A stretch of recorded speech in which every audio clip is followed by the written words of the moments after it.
होने के डर से रात भर पढ़ा करते थे, सो ही नहीं पाते थे। तो क्या आप उसका बदला मुझसे लेंगे? मैं 15 मिनट बाद उठ जाऊंगा, आप प्लीज जाइए, मुझे डिस्टर्ब मत कीजिए। इतना कहकर रौनक रजाई ढककर फिर से सो जाता है। तू ऐसा नहीं मानेगा, रुक मैं अभी पानी लेकर आता हूँ। बस फिर क्या था, इतना कहकर वो भागते हुए बाथरूम में जाते हैं और पानी की एक बड़ी सी बाल्टी लाकर रौनक के ऊपर फेंक देते हैं। पानी पड़ते ही रौनक झट से उठ जाता है। ये आपने क्या किया पापा? अब तो उठेगा नहीं तो यही करना पड़ेगा ना। वैसे थैंक्स डैड, आपके कारण ना अब मुझे नहाने की भी जरूरत नहीं पड़ेगी। चलिए अब आप माँ से बोलकर मेरे कपड़े निकलवा दीजिए, तब तक मैं ब्रश कर लेता हूँ। वैसे कल ना आप एक काम और करना, नहलाने के साथ साथ मुझे ब्रश भी करवा देना। ये ब्रश करने में ना मुझे बहुत आलस आता है।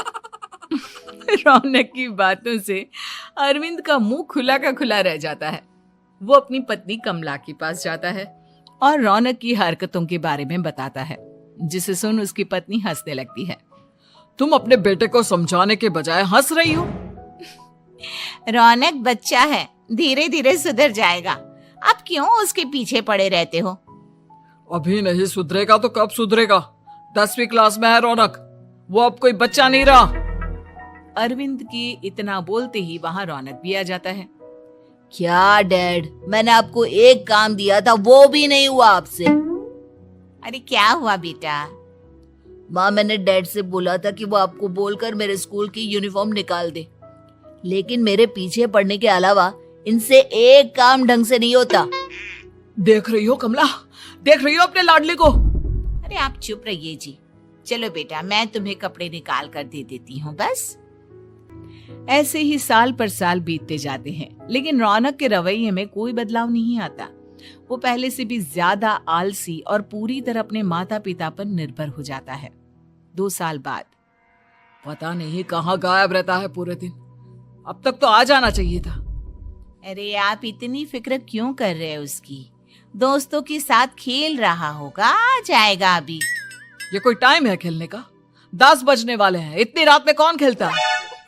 कमला कुछ कहती उससे पहले ही रौनक वहां आ जाता है। मम्मी जल्दी से खाना लगा दो, बहुत भूख लग रही है। तुम्हें तब तक खाना नहीं मिलेगा जब तक तुम बता नहीं देते कि इतनी रात गए कहां से आ रहे हो। ओ प्लीज डैड, अब आप एसी पे प्रद्युमन बनकर मेरे सर पर बंदूक लेकर मत बैठ जाना। अपनी फालतू की बकवास बंद कर और बता कहां से आ रहा है। माँ अब समझाइए ना डैड को। बता देना बेटा, इनको भी तसल्ली हो जाएगी। आप बोल रही हैं तो बता देता हूँ, मैं दोस्तों के साथ मूवी देखने गया था, इसलिए देर हो गई। तो इन सब चीजों में मेरे पैसे उड़ाता है? कभी 1 रुपया कमाने के बारे में सोचा है तूने? जब देखो हवा की तरह पैसे उड़ाता रहता है। माँ अब आप इन्हें चुप करा दीजिए, वरना ना मुझे गुस्सा आ जाएगा। अच्छा क्या कर लेगा? बता ना क्या कर लेगा तू? वैसे बात तो ठीक ही है, मैं कर ही क्या सकता हूँ, पैसे तो फिर भी मैं आपसे ही मांगूंगा ना। चलिए अब ये सब बात छोड़िए और मम्मी मेरे लिए खाना लगा दीजिए। अभी लगा देती हूँ बेटा। मैं बता रहा हूँ कमला, एक दिन ये ऐसे ही बिगड़ जाएगा। उफ़ो, आप क्यों इतना पीछे पड़े रहते हो मेरे बच्चे के? बात की बाद में देखेंगे, अभी आप शांति से उसे खाना खाने देंगे। अगले दिन डैडी मुझे 10,000 रुपए चाहिए। हाँ? अब इतने पैसे क्यों चाहिए तुझे? डैड आप बिना सवाल किए कभी पैसे नहीं दे सकते क्या? जब तक तू बताएगा नहीं तुझे पैसे भी नहीं मिलेंगे। अरे अब आप अपने बेटे को पैसे भी नहीं दे सकते? नालायक, तेरी उम्र के लोग नौकरी करते हैं और एक तू है जो नौकरी करने का नाम ही नहीं लेता कभी। आप लोगों के होते हुए भला मैं नौकरी क्यों करूं? अरे हम कब तक पैसे देंगे तुझे? तुझे भी तो अपने पैरों पर खड़ा होना होगा ना। कौन सा उधार के पैरों पर खड़ा हूं? अपने ही तो पैरों पर खड़ा हूं मैं। इसी तरह रौनक दिन प्रतिदिन लापरवाह होता जाता है। उसकी लापरवाही को देखते हुए अरविंद और कमला अपने बेटे की शादी कराने का फैसला लेते हैं और 1 महीने के अंदर अंदर ही रौनक की शादी मेघा नाम की लड़की से करा देते हैं। शादी के कुछ दिन बाद, रौनक, मुझे एक अच्छी सी साड़ी चाहिए, आप ला दोगे ना? हाँ, क्यों नहीं। कितने तक की आती है साड़ी? यही करीब 5,000 तक की। तुम चिंता मत करो, मैं आज ही डैडी से पैसे मांगकर तुम्हारे लिए साड़ी ले आऊंगा। आप कब तक ऐसे ही अपने पापा से पैसे मांगते रहेंगे? कोई अच्छी सी नौकरी क्यों नहीं कर लेते आप? अरे डैड के होते हुए मुझे नौकरी करने की जरूरत ही क्या है? पर आप ऐसे कब तक उनसे पैसे मांगते रहेंगे? कुछ आपको अपने दम पर भी तो करना होगा ना। अब तुम भी बाकी लोगों की तरह मुझे ज्ञान देना शुरू मत कर देना। साड़ी चाहिए ना तुम्हें, मिल जाएगी बस। इतना कहकर रौनक अपने पिता से पैसे मांगने चला जाता है। डैडी, मुझे 5,000 रुपया चाहिए। अब 5,000 क्यों चाहिए तुझे? वो मेघा को साड़ी चाहिए थी। अरविंद आगे बिना कुछ कहे चुपचाप उसे पैसे निकाल कर दे देता है। कुछ दिन बाद, तुम्हें नहीं लगता कमला, रौनक हम पर पहले से भी ज्यादा डिपेंड हो गया है? मुझे तो अब उसके भविष्य की चिंता होने लगी है।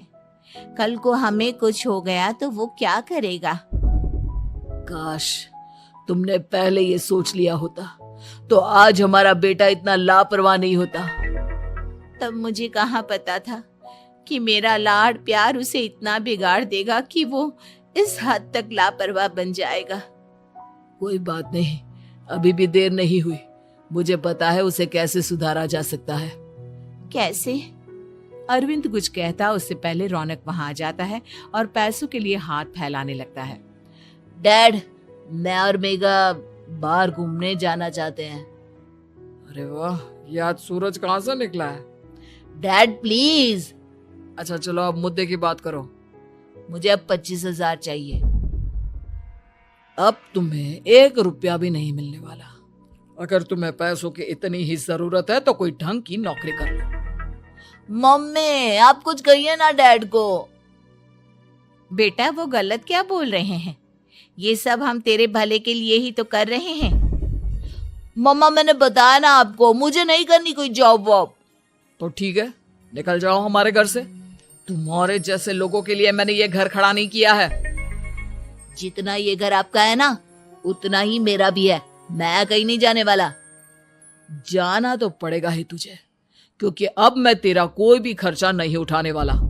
ठीक है, मत उठाइए मेरा खर्चा, मैं अपने दम पर भी जी सकता हूँ। तो बेशर्मों की तरह अब तक यहाँ क्यों खड़ा है? अपना सामान ले और निकल जाए यहाँ से। रौनक पैर पटकते हुए वहां से चला जाता है। घर से निकालना जरूरी है क्या उसे? बिना पैसों के कौन रखेगा उसे किराए पर? अगर उसका भविष्य सुधारना है तो हमें अपने दिल पर पत्थर रखकर ये कदम उठाना ही होगा। दोनों बात कर रहे होते हैं कि रौनक अपनी पत्नी के साथ एक बड़ा सा बैग लेकर घर से निकल जाता है, लेकिन घर से बाहर उसे कोई भी मुफ्त में अपने घर किराए पर नहीं रखता। अंत में थक हार कर वो फिर से अपने घर चला जाता है। क्या हुआ? थोड़ी देर पहले तो दहाड़ते हुए घर से निकला था, अब क्या हुआ? नहीं रखा ना किसी ने तुझे किराए पर? डैड प्लीज, मैं कुछ दिनों में कोई अच्छी सी नौकरी शुरू कर दूंगा। आप तब तक तो हमें रख लीजिए प्लीज। सुबह से रात हो चुकी है लेकिन कोई हमें रखने को राजी नहीं है। अब आप ही बताइए, इतनी रात को मैं मेघा को लेकर कहाँ जाऊंगा? ठीक है ठीक है, बहू की वजह से मैं तुझे घर पर रख रहा हूँ, लेकिन तू इस घर में एक बेटे की नहीं बल्कि एक किराएदार की हैसियत से रहेगा। 3 महीने है तेरे पास। इन 3 महीनों के अंदर अंदर मुझे तेरी पहली तनख्वाह हाथ में चाहिए, समझ गया? पक्का डैड, इन 3 महीनों के अंदर अंदर तो कोई बढ़िया सी नौकरी ढूंढ ही लूंगा मैं। ऐसे ही धीरे धीरे समय बीतने लगता है और अरविंद के दिए 3 महीनों में से 2 महीने बीत चुके होते हैं। पापा जी ने हमें 3 महीने दिए थे, जिसमें से 2 महीने तो बीत चुके हैं। अब ये आखिरी महीना बचा है। अरे तुम चिंता मत करो, आज मेरा ना 2 जगह इंटरव्यू है, दोनों में से कहीं ना कहीं तो जॉब लग ही जाएगी। अच्छा, all the best. Raunak interview के लिए निकल जाता है, जिसके बाद शाम में रौनक घर आता है।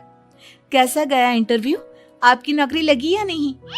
अरे पहले सांस तो ले लेने दो अच्छे से। बताइए ना, मुझसे तो जरा भी इंतजार नहीं हो रहा है।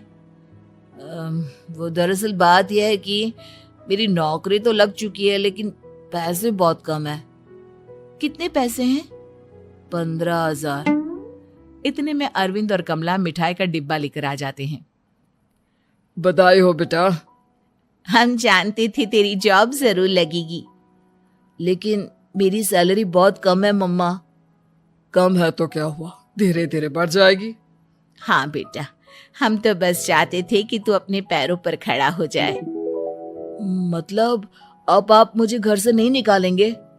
नहीं, ये सब हमने तुझे जिम्मेदार इंसान बनाने के लिए किया था। Thank you mummy papa. अगर आप दोनों ऐसा नहीं करते तो मुझे कभी अपनी जिम्मेदारियों का एहसास तक नहीं होता। आज आपने मुझे सिखा दिया कि इंसान का अपने पैरों पर खड़ा होना भी जरूरी होता है। इतना कहकर रौनक झट से अपने माता पिता के गले लग जाता है और अपनी कमाई की पहली तनख्वाह वो अपने माता पिता के हाथ में सौंपता है। इस तरह रौनक एक गैर जिम्मेदार व्यक्ति से एक जिम्मेदार व्यक्ति बन जाता है।